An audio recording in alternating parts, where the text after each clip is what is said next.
Hyundai Sonata, 5. generatsioon. Kes meist poleks siis kunagi unistanud Hyundai Sonatast? Tõenäoliselt väga vähesed. Nende siis ka mina, ehk siis mitte kunagi.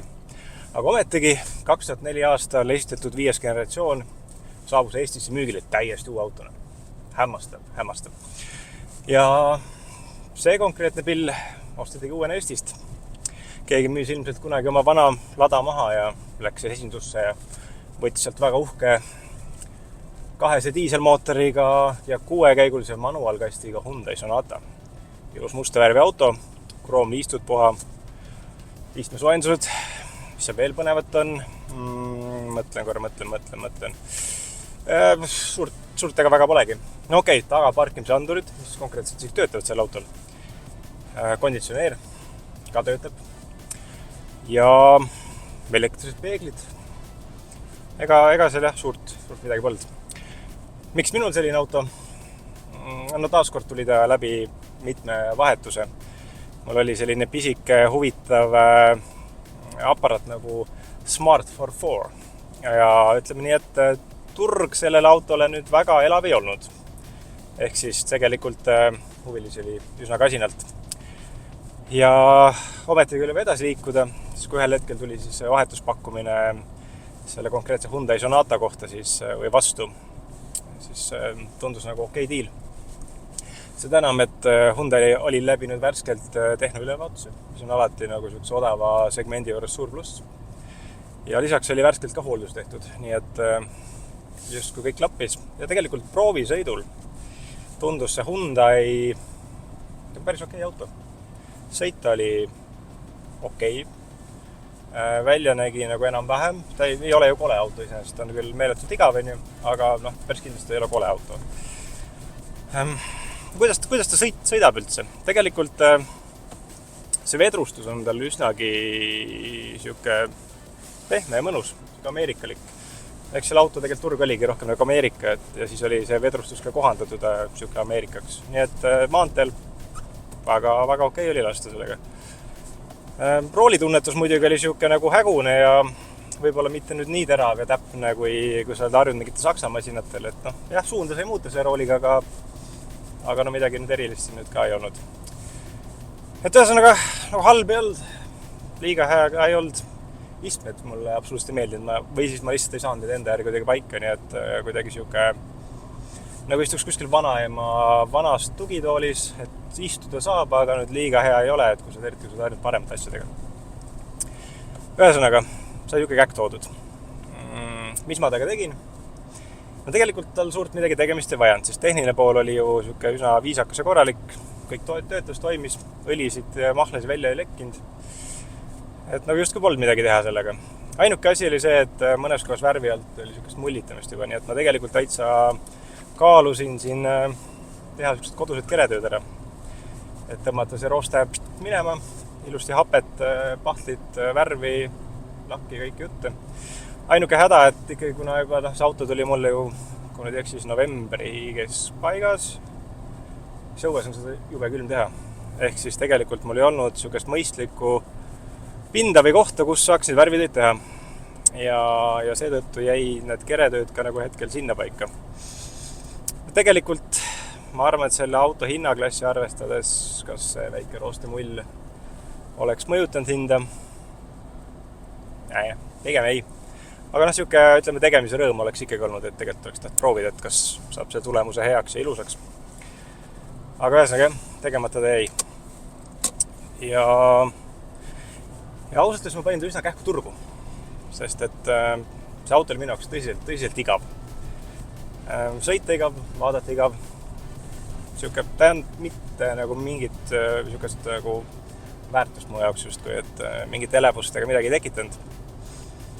Ja siis panin ta turgu.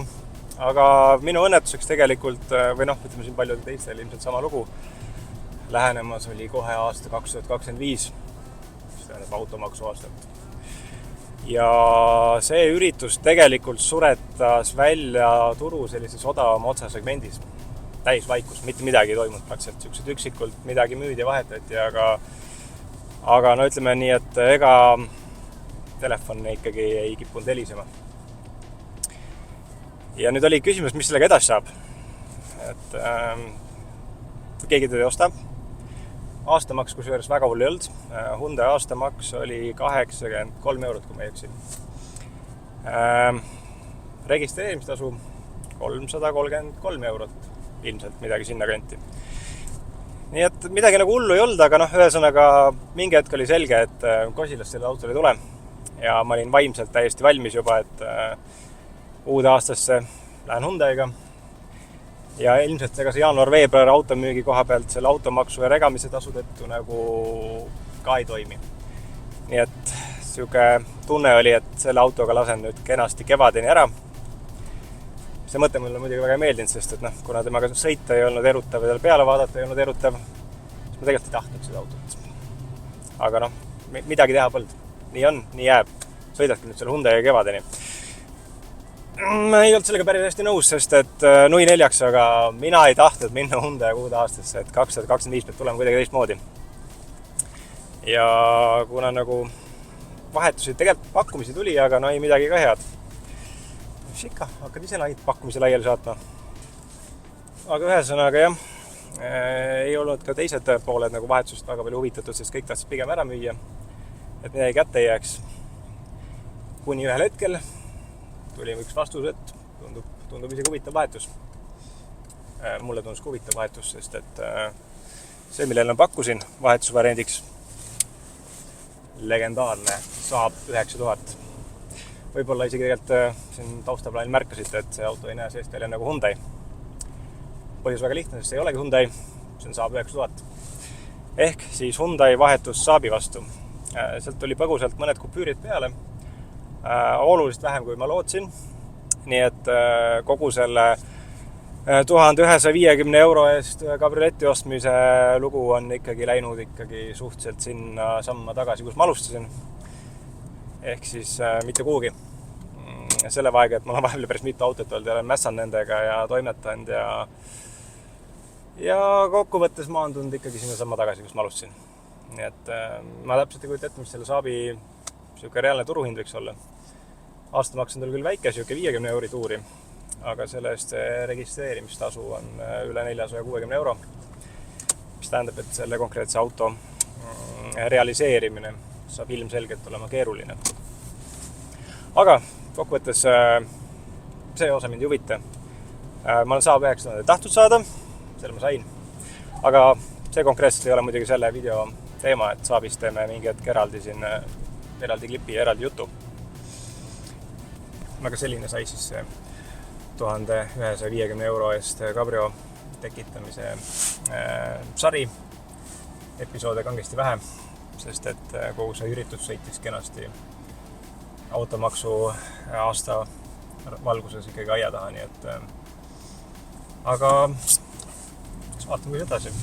Ja keegi ütle, et ma seda Saabi müüki mingi hetki pane ja äkki tegivad ostjad.